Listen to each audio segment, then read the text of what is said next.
I am the Tofu Golem. Please enjoy the video. In this video, I will compare Excel vs Airtable, which is better.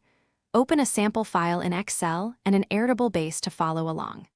I'll walk through layout, formulas, collaboration, templates, and automation so you can pick the right tool. Expect clear comparisons, practical examples, and simple rules to decide quickly.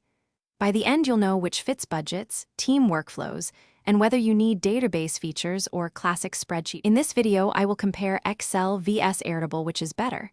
Start by testing simple tasks like sorting, filtering, and linking records to feel the difference. I'll highlight when formulas excel and when relational records matter, plus how views change your daily workflow.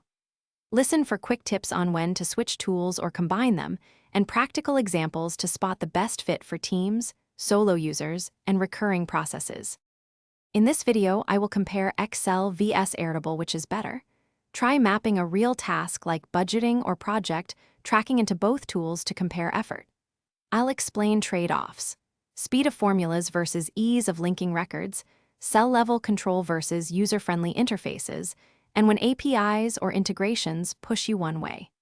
By the end, you'll have clear scenarios for which tool minimizes headaches and speeds results. Thanks for watching. Consider subscribing if we helped you today.